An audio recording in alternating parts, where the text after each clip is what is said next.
Hi, this is Swan with Swan Amity Studios, and thank you for joining me as we continue to stitch out all of the decorative stitches on the B-77 Bernette.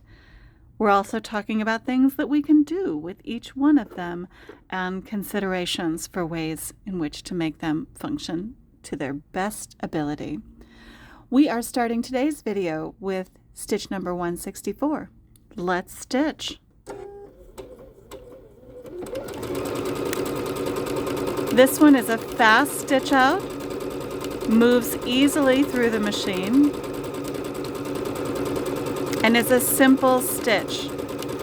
And as we've said in a couple of the previous videos, the simple stitches are the ones we really like to think about for heavier fabrics or perhaps for heavier threads. So if you're looking for something to do with your 40 weight threads or your 30 weight threads, I really think this one might end up in the mix for you. Really lovely and kind of reminds me of Christmas trees.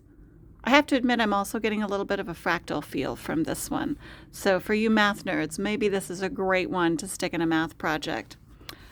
Okay, let's mark that one, number 164. And this one starts right in the middle, so we're going to say that's a middle stitch, and this is the default size.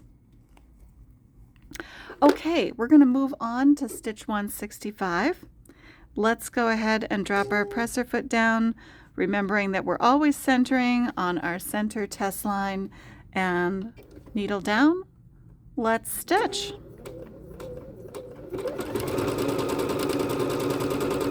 Now this one is just a little more complex than the one we just did with 164,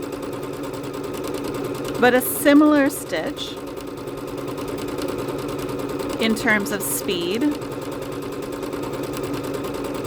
And again, moving really easily through the machine, not too much jerkiness on the back and forth, so very smooth action in this stitch. I feel like this one is really easy to guide.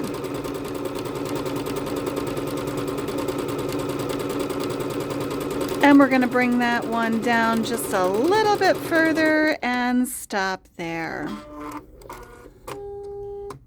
Let's take a look at this one. Very simple, nice neat lines. I even like it this size. This is great.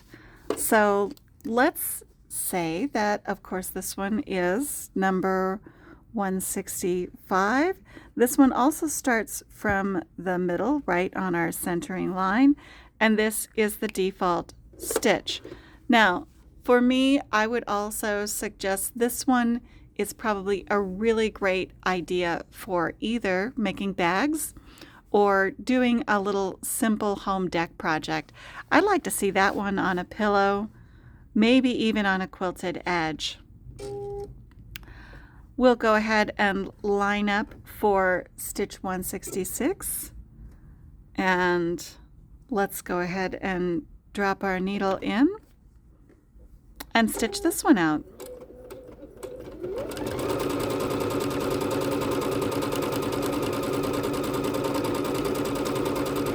Now this one is going to give us something similar to what we were just doing with our previous stitch, but with a little bit of an increased, how would I put that, difficulty to it, or just a little bit more decorative. Slightly greater complexity. There, that's a better line. Okay, let's take a peek at that one. Now I like that. It feels a little bit more delicate than this one, and I'm already thinking that one has a little pizzazz to it. I would think about that for something that I wanted to be a little bit more standout. So maybe even the edge of something simple like a handkerchief. So you don't have to go too far with something that looks delicate and decorator. You can always do something pretty simple with it and just add a little dressiness to that next item that you're making. This is 166. It starts just a little to the left of center and this is the default. Okay, don't forget when you're testing stitches or when you're making your next project, stitch happy.